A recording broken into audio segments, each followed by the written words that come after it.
إذن أيها الأحبة taladu waxa weeyaan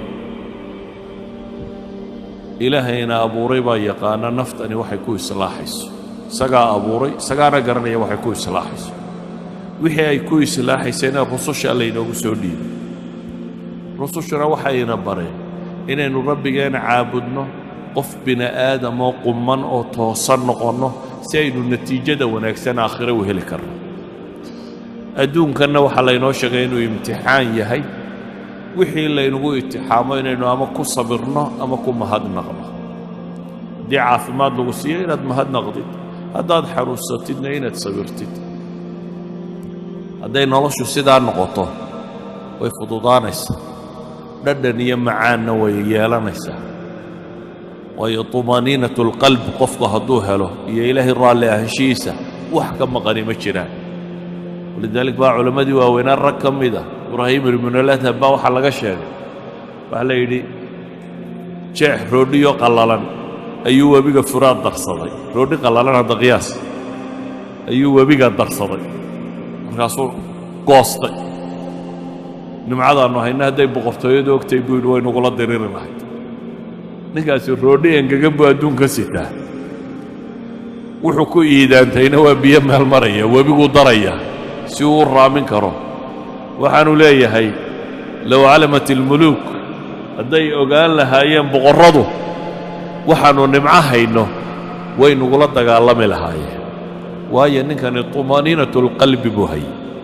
ilaahay buu rumeeyey caabuday ku kalsoonaaday noloshuu u arkayay waxa ay tahay dhadhankeeduu garanayey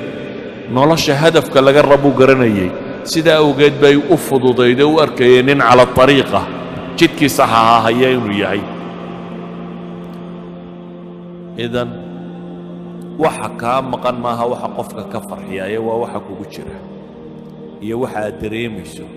iyo sida aad u fakarayso iyo waxa hamiga ku haya kaas baa qofka ah waxa farxad geliya waxaan ku soo koobaya warka markaa in madaxweyne la noqdo guul maaha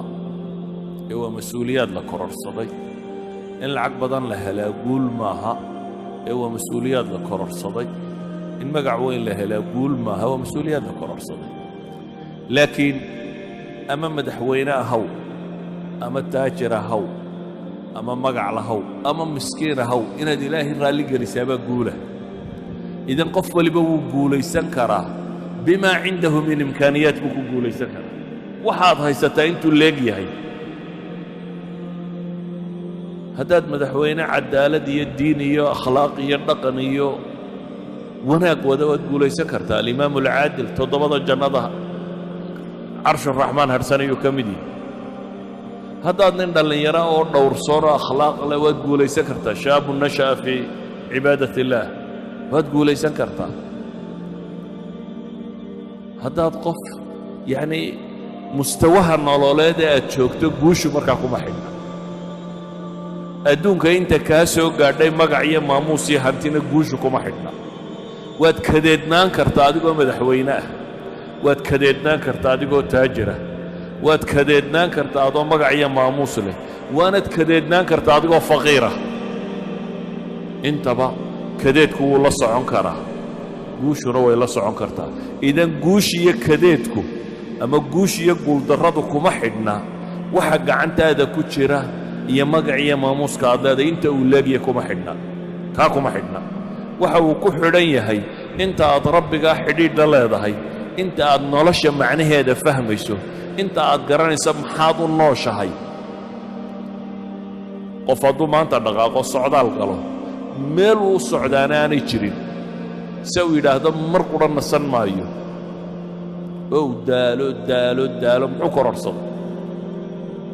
xaba mu kororsan soo maha laakiin haddaad hadaf leedahay haddaad rabto inaad berbere gaadho waa hadaf la garanaya mar umaad gaadhi doontaa waa hadaf muxadada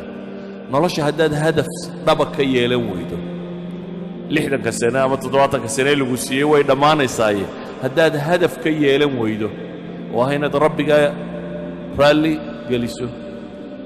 jannana raadacaysatid naarna ka badbaadid hadafkaa haddaad xaqiijin kari weydo noloshu qiimo ma leh wax kastoo agtaada yaallana qiimo ma leh waad kadeedanta inta kadeedan baad ku jirtaa waxaa dhibtu inaga haysataa waxa weeyaan dadka mawaasiintii baa laga qalday wixii ay wax ku qiimayn lahaayeen waxay wax ku qiimayn lahaayeen baa waxa laga dhigay wax bini aadamku ka qiimo badnaa gaadhi iyo daar iyo waxaas maaha wax lagu qiimeeyo qofkii mise daarood buu leeyahay qiimihiisu maaha mise gaadhuu wataana qiimihiisu maaha gaadhigu wataa noocuu yahayna qiimihiisu maaha qofku intuu rabbigii ku xidhan yahay u dhow yahay buu qiimihiisa dhabta yahay taasuun baana aakhiro marka la isugu yimaado wax anfacda adduunka inta la joogana kadeedka qofka ka bixisa ilaa adduunka adoo waxaystaad kadeedan tahay haddaanad deganayn marka sidee su-aasha meeshan ku qoran waxa weeyaan sidee loo gaadhaa guusha dhabta ah si fudud baa lagu gaadhaa dhammaantiinna waa gaadhi kartaan waa jidkii nebi maxamed inaad raacdaan calayhi salaatu wasalaam dhammaantiin waa gaadhi kartaan dadka ha xamanin ha caayin ha maagin akhlaaqdaada hagaaji bini aadamka si fiican ula dhaqan waxaad ka xoog roontay waa cadaalad samee salaada iyo zakada iyo cibaadaadkaaga samee akhlaaqiyaadkaaga ku dhaqan waa in nin waliba awoodo in lacag u baahan maaha iyo magac iyo maamuus uma baahna waa in qof waliba awoodi karo idan waxaan rabaa inaan idin idhaahdo guusha dhabtaa sidee loo gaadhaa haddii la yidhi dadkoo dhammi waa gaadhi karaa nebi maxamedna wuxuu yidhi dadkoo dhan baa jannada gelaya ilaa man abaa mooyaane ninkii isagu diida mooyaane dadku jannaday wada gelayaan buu nebigu yidhi ninkii diida mooyaane oo yaa diiday baa la yidhi oo wuxuu yidhi ninkii i raacaana jannuu geli buu nebigu yidhi calayhi salaatu wasalaam dee ninkii diidaana ay raaci waayaan isagaa diiday idan inaad guulaysataa kuma xidhna inaad yar tahay iyo inaad weyn tahay kuma xidhna inaad lacag haysato iyo inaanad haysanin kuma xidhna inaad madax tahay iyo inaanad ahayn kuma xidhna inaad cilmi badan tahay iyo inaad cilmi yar tahay waxay ku xidhantao keliya itijaaha nololeed xagga aad u jeedisa directionka aad u jeedday raacaysa ma waddada xagga ilaahay qabataad maraysaa mise waddada xagga naarta qabataad maraysaa waddada xagga ilaahay qabata waad mari kartaa adoo lacag liya adoo faqiir iyo adoo waxhaysta iyo adoo maamuus laba ta xagga naartana intaba waa lagu mari karaa labadaa wadda inaynu kala dooranno ayuunbay ku xidhantahay guushu inta ay leeg tahay